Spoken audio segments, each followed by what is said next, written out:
Hello, and welcome to Hampton Court, where Trackside Railway has released an update already. This was only 1 week after the initial release, which is just incredible. Version 2.1 brought us many things such as 2 new stations, a new driving system, and many more things that we will check out in this video. We will also have a look at some things that could still be upgraded and what I think could be done. Let's get exploring what seems like a good update. This is Wolf Gaming.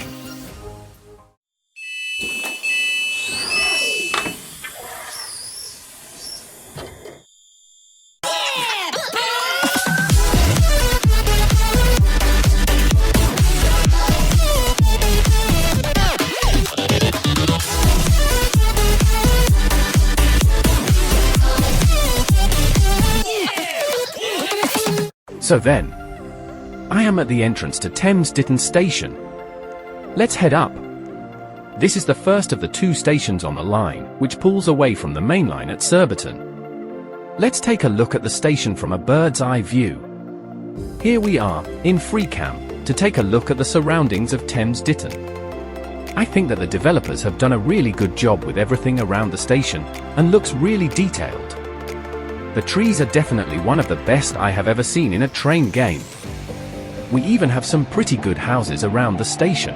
I think that this is a great start to the update, so let's head to the second station of the line, Hampton Court.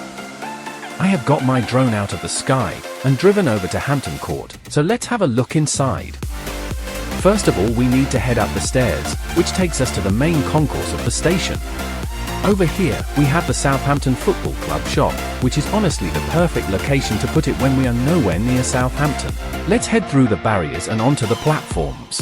Here we have the 2-platform island of Hampton Court station, and there is what looks like an abandoned one on the other side. Let's look up from above. Here we are in the bird's eye view. I am not sure why it is so laggy, but it isn't too bad. Here we have the River Ember flowing underneath the station. We also have the River Mole in the distance, which joins into the Ember, and then joins up to the Thames the other side of the station. I also really like how the developers have designed the town of Hampton Court. Here is where the River Ember joins into the Thames, and then flows into London and out the other side. The whole team at Trackside Railway have really gone to town with this station, and sets us off to an amazing start to this update. Just before I get to the driving system, I still am having some slight glitching with the materials inside of the train. It is not too noticeable when you are driving though, which you will see in a couple of minutes. We also still have some on the outside of the train. Right then. The so-called new driving system. This was changed due to last week's video, where I wasn't too amazed with the way it worked. For some reason, it genuinely feels exactly the same as it was before. I have no idea if I need to enable anything, but I have checked in the controls for what to press. I'm not sure if this was a bug for private servers. If any of you know how to do this on PC, with a keyboard and mouse, please leave a comment below, as that would be very useful.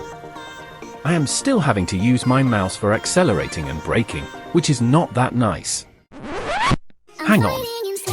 If you haven't already, why don't you subscribe to Wolf Gaming? It's completely free, and you can guarantee more videos just like this. Now back to the video. One thing I also am not comfortable with is the positioning of the camera.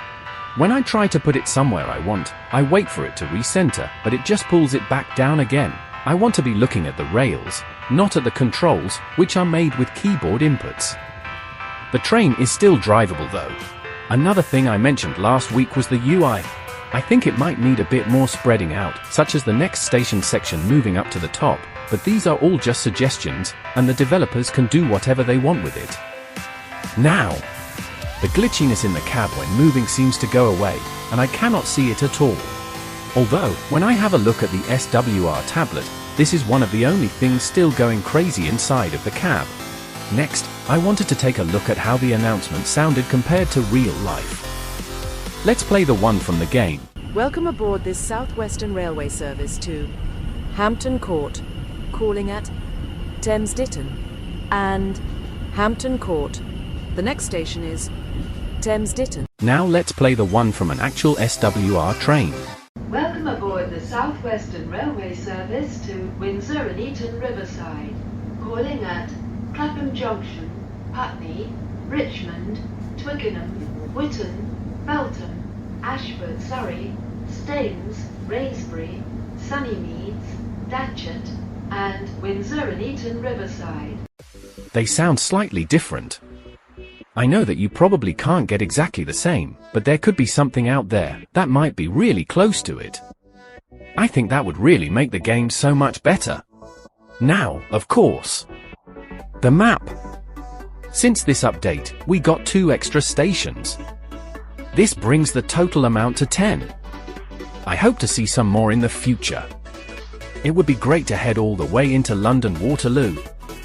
Finally today, I did find a small bug.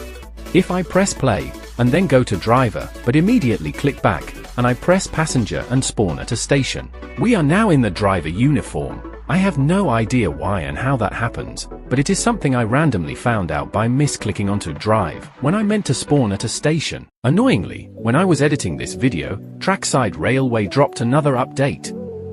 This brought this. The brand new model of the Class 701, which has an improved front. Thank you so much to the team for doing this, as I did request that to happen in the last video. This makes the game so much better. So then, we have looked around at the brand new extension, as well as the new driving system that doesn't work, and also some bugs and other things. If you enjoyed this update, and want to see more Trackside Railway content, make sure to leave a comment down below. We hope to see you in the next one. And of course, a huge thanks to our channel members, who keep our channel running. And until next time, goodbye. It's delicious.